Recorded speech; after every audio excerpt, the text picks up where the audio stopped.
Welcome to Galactic Grandmother Heart to Heart. My name is April, and my special guest today is Judy Cali. Judy is an angelic healer. She's a channel, a medium. She is a speaker and she facilitates workshops. She's a spiritual minister. She was a psychic on the NBC program Bermuda Triangle and Atlantis. And she's been working literally since she was a child on behalf of spirit. So it's over 50 years she's been working on our behalf, and her resume is far too much to go through right now. But I just want to say, I love you. I'm glad you're here. And thank you for joining me. This is a real gift, and I'm very happy to be here. And by the way, I've actually been doing my work for over 73 years, since I was 3 years old. So wow. I've been around the sun 76 times. So here we are. Yeah. And I'm glad you are.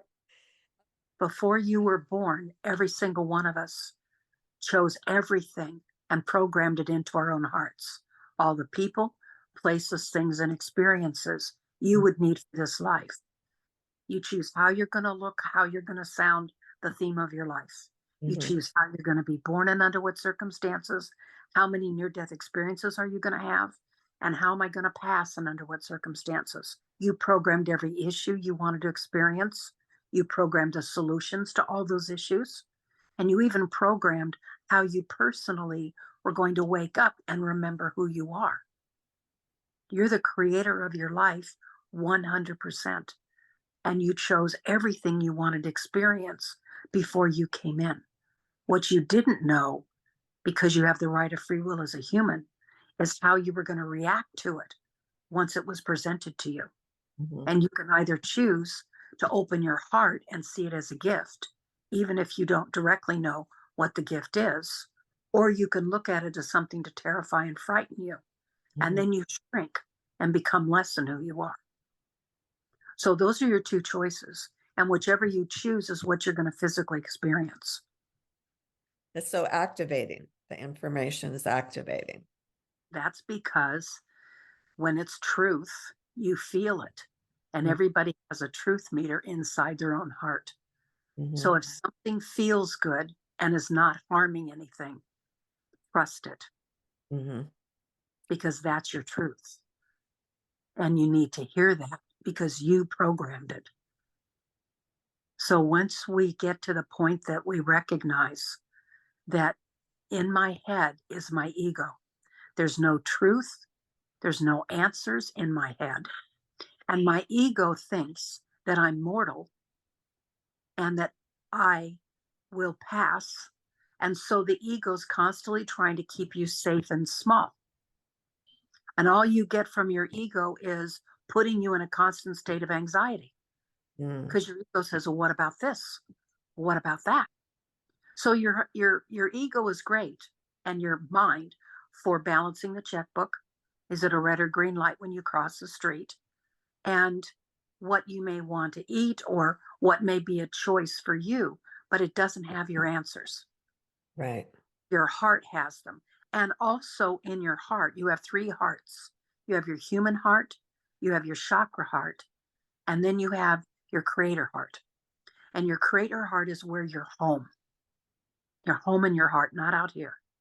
And when you're in your divine flow in your heart, you are not in any form of resistance at all.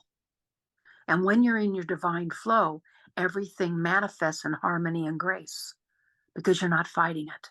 When you were talking about the three hearts, that Yes. makes perfect sense to me, because it's not the heart chakra. I might refer to it as the heart center, but it's that heart portal to all that you are. It's like your divine multidimensional self that you can tap into.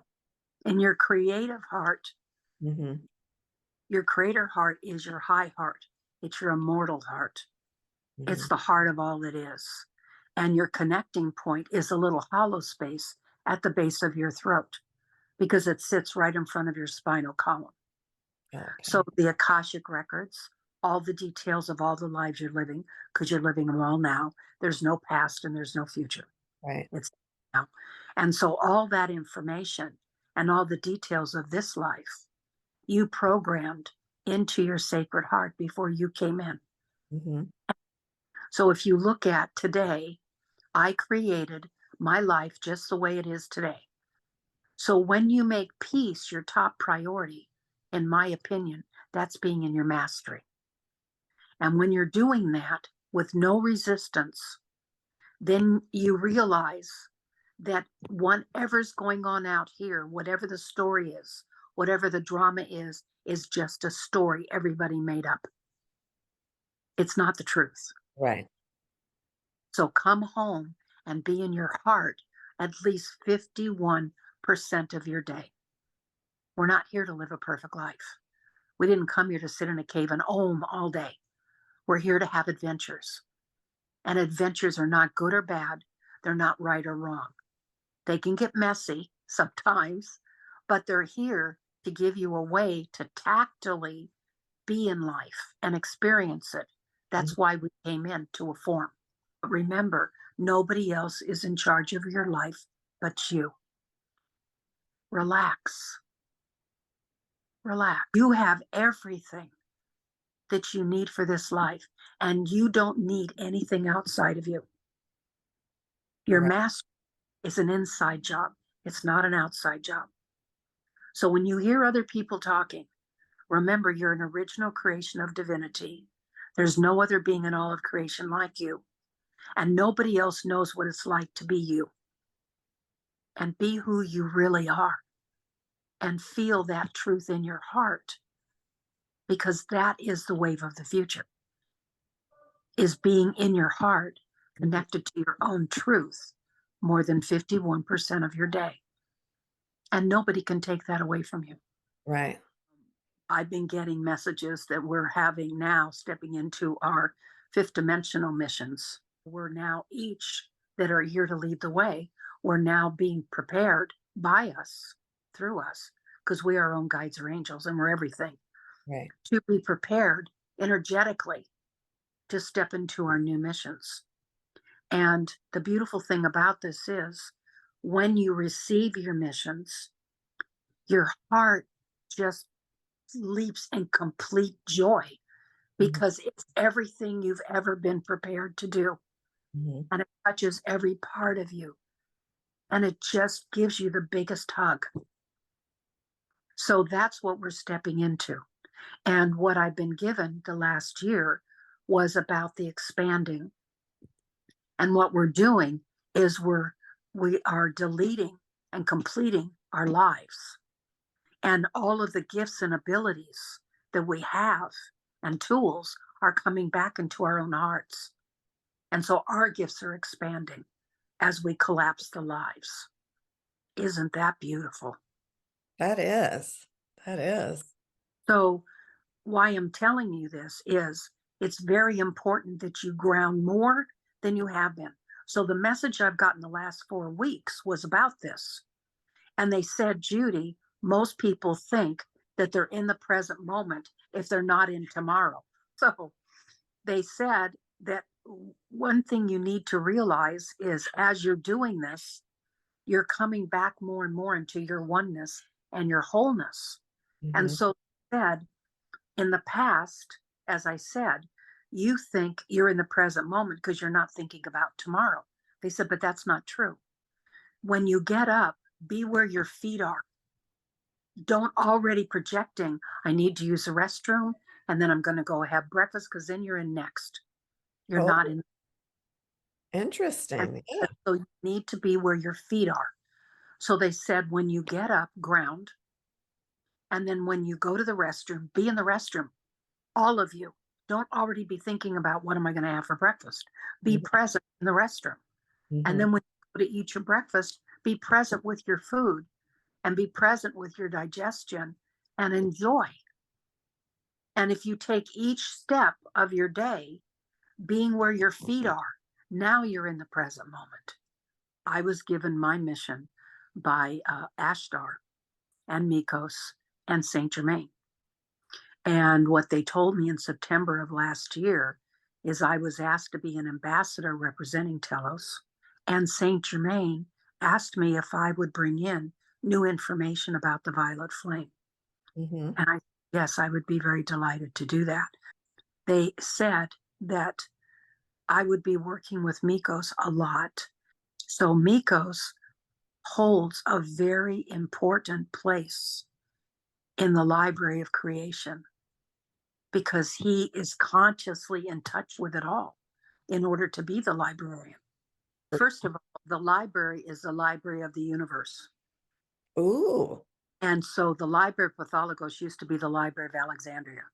It carries everything of all of the universe. So all the universe beings come to our library inside the planet. And what's amazing about the Library of Pathologos is it's so huge that there's whole sections with waterfalls and lagoons and mountains. And you get to see on these crystal discs the Mhm. actual truth of how something took place and what everybody said and did. Oh, Because more than 50% of what's been written in our history books is a lie. 9% of everything we've been taught is a lie. mhm. So, what we're really doing is stepping out of our heads and the untruth and stepping into our hearts where the truth is Mhm. and living from there. So, what's beautiful about Mikos is he already sets aside what his soul shows him you're going to need next. And you would show up and he just hands them to you and gives you a hug. Everything is being presented to you. And the moment that you feel it doesn't feel good, please change your focus because the law of attraction is an impersonal law. I Right. didn't make it up. It's a universal law. And it's whatever you focus on, whatever you give your energy to, you create more of. Mm-hmm. So I love the fact that Esther Hicks, who channels Abraham about 6 or 7 years ago, said, politics is not in the vortex. And that means it's not in the heart at all. You're in the head every single time you are consumed with politics. So, as in Telos, they have councils, Mm-hmm. and we will have councils. Is there anything else that you feel is important for my audience to know at this time? You've never made a mistake, and you've never been a victim. Mm-hmm. Every choice you've made brought you to this moment. You're right on target. So we went from being golden spirals of light to coming into form. And we did that because we wanted to tactily experience life. We wanted to taste and touch and smell and see and feel and hear and know. We wanted to procreate and have family experiences. What is it like for all these parts of a family? Mm-hmm. So, because we came in to experience all of that, we came into form. And when we came into form, every soul makes two agreements. Every soul. And the first is I will live as every form of life at some point. Means everybody's going to be everything at some point. And I'm also going to have every experience in creation at some point. So we're all going to have whatever that experience is, we're all going to go through it. So when you get that you're not here to live a perfect life, you're not here to always be right and wrong, good and bad. You're here for adventure.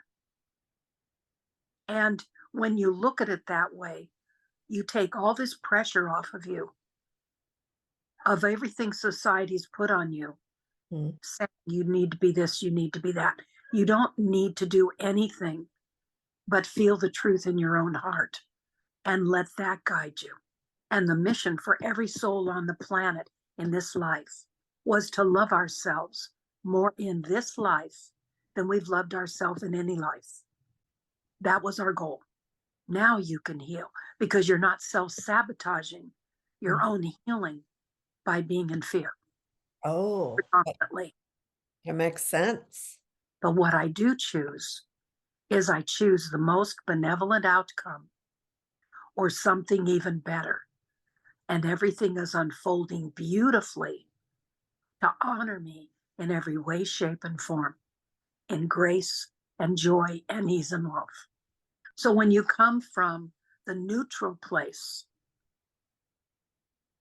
and you realize that every soul on the planet is a golden being of light, regardless of the roles they're playing, and every single one of them chose everything for this life, Mhm. and it's not to make sense to you. So when you remove judgment and you realize that when we came in, we've been programmed to look for what's wrong with ourselves, what's wrong with everybody else, and what's wrong with life. But there's a whole new spectrum that you also can choose. And that is to know that everything is a gift, be grateful for everything, and look for the beauty in life. Look for the beauty in you. And when your focus is looking and opening to all of the magnificence of life, Mhm. then more doors and windows of opportunity open. When you're in victim consciousness, which is I must, I have to, it's expected, I should. Every single time you utter any of those words, your higher self does not open any more doors or windows of opportunity or expand your gifts. Because what you're basically saying is, I'm not in charge of my life. Somebody else is here, and I'm a victim. Mm. You're already thinking you're a victim, and somebody out here is responsible for it. Mhm. So when you shift into, I'm the creator of my life, and everything that I've created is blessing me, even when it hurts like heck.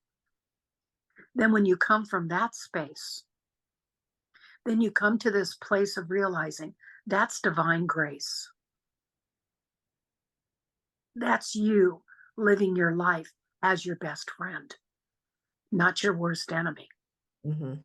And when you see somebody out here going through something excruciatingly painful, know that they chose it along with anybody else involved with them. And you can have tremendous compassion for what they're going through, but you don't lower your compassion to pity because that's disrespectful. That soul knew exactly what they were choosing to go through. It isn't to make sense to you. Right. So the last two things that I think are important is I want to talk about briefly pain and abortions and miscarriages because it's not what people think. A young girl named Rita who had been burned in over 90% of her body and her face melted. And she was 12 going on 13. And her mother was asking for people to send anything that she could put in an album, whether it was a story or a cutting from a magazine or a drawing. It didn't matter what it was, because burn therapy is one of the most painful therapies you can go through. And so she wanted this notebook to help her daughter each time she went for pain therapy and for burn therapy, to have this distraction to help her deal with the pain. And what's interesting is there came a point after about 6 months that I said to the angels, how do you live through something like that? How do you burn and 90% of your body and your face melts? And they said, you don't. And I said, is this like the womb thing? And I don't know if most people know this, but the fetus in the womb, most of the time, is in there and the soul isn't. Mhm. But most of the time, the soul doesn't come back into the womb and enter the fetus until right before birth or right after birth. So when they said, yes, this is like the womb thing, and I said, so can you explain this to me? And they said, every soul chooses their own pain threshold before they come in. And when that pain threshold has been reached, the soul leaves the body and the body goes through it. The soul does not. And the soul can watch it or walk away. So when you understand that you've chosen your pain threshold, everybody has, it makes it easier to realize that everybody chose everything they're going through and that there is a divine grace way that they can step out of the pain. Number Wow. two, many years ago, I had a woman come on the phone with me. I'd never met her. And the moment she got on the phone, a duck named Howard introduced himself. And he spent an hour telling me how he took care of her, who then says to me, I came in as a duck because her favorite thing to do each day is to feed the ducks at the local park. And I knew if I came in as a duck, she would listen to me. But I'm actually a 32-year-old man on the other side that she aborted when she was 18. And I want her to know that she made the right choice. And I want her to know, and I'm letting you know, that she was molested by her father from the time she was 7 until she was 18 and left home. Mm. And I was a result of that molesting. And so he said, no one knows that her father molested her, and nobody knows that she had an abortion. And he said, and so I need her to know I can help her more from this side. But I also want her to know that I had all my baby times with the angels. It's faster than human, but I had it all. I had my first talk, my first walk. I went through all the stages and it was celebrated. I didn't miss a thing. So he said, but I want to let my mother know that I came in as a pregnancy because children, babies, carry the highest level of purity. Mm. And when we come in the womb, whether it's for 2 days, a month, 6 weeks, or a pregnancy, whatever it is, we clean out all of the abuse energy from their body. Because if they still have that abuse energy in them, like attracts like, and they will attract another abusive partner or children that want to be in an abusive relationship. And he said, so because I came in and thoroughly cleaned her entire body, she attracted the husband she was meant to attract and Mhm. had all 4 children she was meant to have. Now, he said, and I need her to know that in this patriarchal society that's been so out of control for hundreds and hundreds of years, using women as sexual slaves. And he said almost every woman on the planet has been abused mentally, emotionally, physically, or spiritually. He said, so this is our way of helping, whether it's through miscarriage, whether it's through abortion, or whether it's through crib death, or we only live a few days, or whatever it may be. We weren't meant to come here and grow up and live.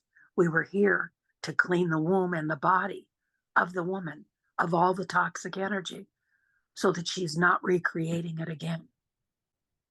And I remember when I had to explain this to her, I had tears streaming down my face because this child loved her so much. And he said, I can help you more from this side, Mom. What an incredible experience. Wow. And I've never heard that before. That's why I wanted to share it. And when you understand spiritually that each person chooses everything for themselves, Hmm. it's important to keep the ability for them to make their own choices and you don't judge it. You're Right. not choose, you haven't lived their life. You Right. don't know what purpose anything is serving. Hmm. So when you go to neutrality, which is I trust in the integrity of their soul, it's not about me. Then when we stop all the judging and criticizing, then each soul can flourish in the way it's meant to flourish without our negativity dumping on them. And I'm Right. going to one more short story because this is as important as what I've already shared.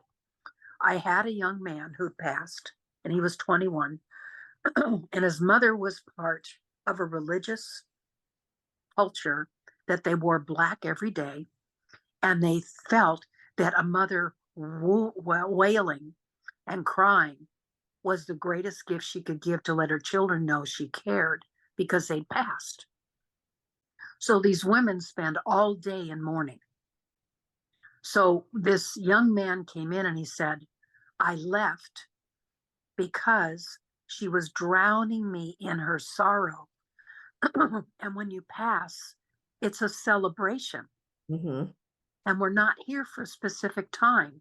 We're here until we complete what we came to experience, whether it's 2 days or 100 years. And he said, so each day, and he said that she would go into wearing her black and basically crying and grieving and all this every day. He said the weight of her unhappiness was affecting me to the point I couldn't function. Mm-hmm. And he said, I decided I didn't need to be here anymore because she wasn't going to stop. But he said, I want her to know what she's doing to herself. Because when you pass, it's a wonderful, beautiful experience. And everybody celebrates you, and you're in a tunnel of your own light. And everybody makes a point of letting you know how much they love you. He said, why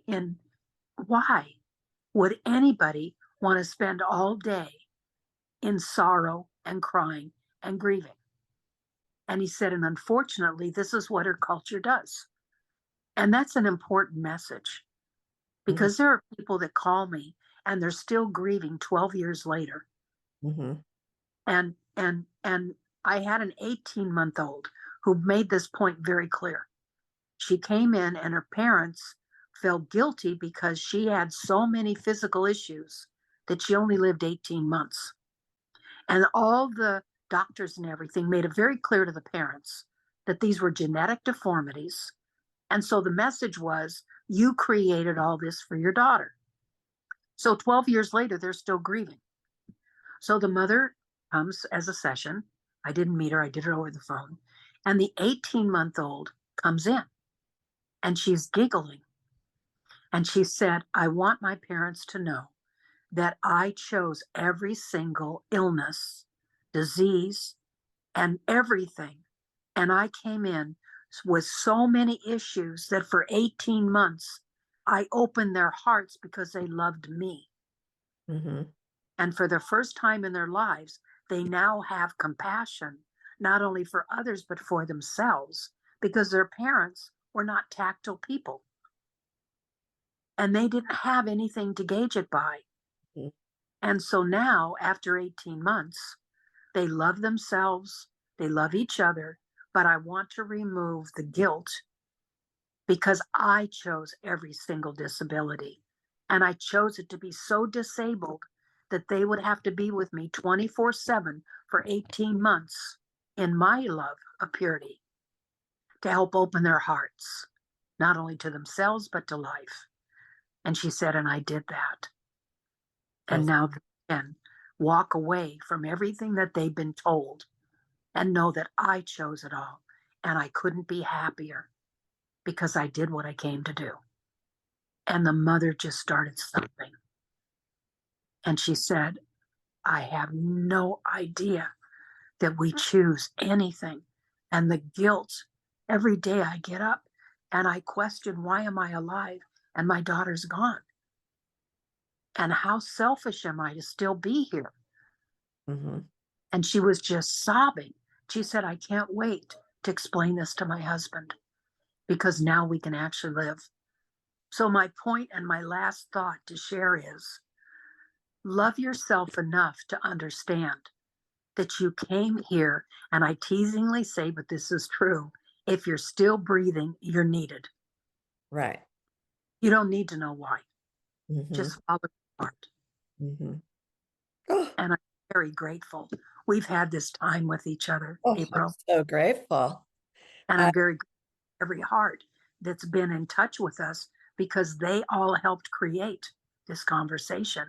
And I thank every single one of them. yes. Oh, my heart is just so full and open and oh, thank you. You're welcome. And I I covered so many things. we certainly have. And yet you have an encyclopedia of more information, so I'd love to get you on again when it's Okay, convenient for I you. was happy to do it. That is Hmm. just fabulous. All righty. Oh, I love you so much. Thank I you love for being on doing, the planet here at this time. So, and I want everybody to know that I feel giggling and laughter is the fastest way to heal. So may we take a moment and have a giggle. yeah,